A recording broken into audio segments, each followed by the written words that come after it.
Well, mission thrives in high trust cultures, but it dies in high control cultures. Hey, this is Pastor Matt here with your Missionary Pathway Mission Insight.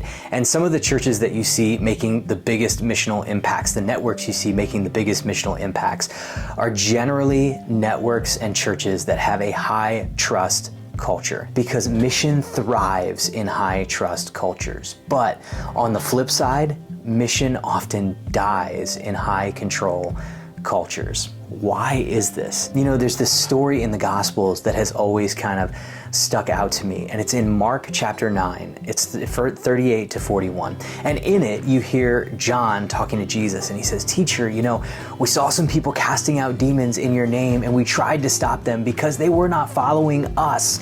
Now, the us he's talking about is not Jesus, but literally the people directly around Jesus in that moment, those 12 disciples. And what Jesus says in response is really interesting. He says this, "Do not stop him, for no one does a mighty work in my name will be able to soon afterwards to speak evil of me. For the one who is not against us is for us. For truly I say to you, whoever gives a cup of water to drink because you belong to Christ will by no means lose his reward." Now, what Jesus is saying is something that tracks through his ministry. See, what Jesus believed in was high trust. Jesus entrusted these imperfect, oftentimes green disciples to share this perfect message of God that was designed to change the world. In fact, that was Jesus' strategy for sending the message out. When you read through the book of Acts, it's the average, the everyday, the ordinary, these imperfect messengers of God who have encountered this perfect message of God that are taking the gospel out. And when we trust people to share the gospel with in the places they live, work, learn, and play, that's when we see the best mission happen. So how can we create these cultures of high trust where mission can thrive? Well, a few thoughts would follow with this. Value empowering over managing people. People are given gifts, and oftentimes what we need to do is find ways to empower them to live those gifts out. If we focus more on empowering people to go out and share their God-given gifts, we'll see more missional impact. Value pathways over gateways.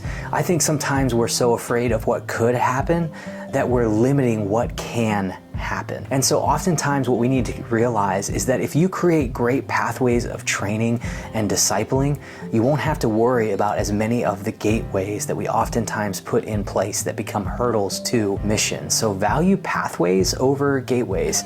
Value trust over fear. You know, I think a lot of times there is a spirit of fear that drives things, fear of what could happen. And that fear gets in the way, like I said, of what can happen. What we need to realize is that God has entrusted us, but he hasn't left us alone. Remember, Jesus said, "I will always be with you. I will never leave you." What we need to start realizing is that Jesus is walking alongside us as we do this mission. And the same way Jesus is walking alongside us, he's walking alongside that other person that he's placed a passion for mission in.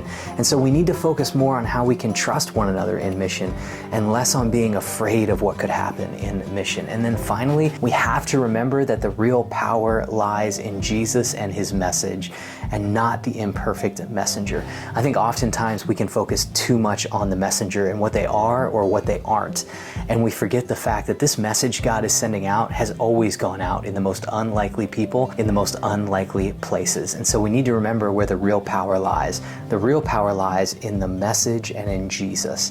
And we need to trust that. So seek to build cultures of high trust. And the more high trust cultures you can build, the more you will see mission thrive and excel. If you'd like to learn more about how you can develop a simple pathway to help people move toward mission, check out the missionarypathway.org.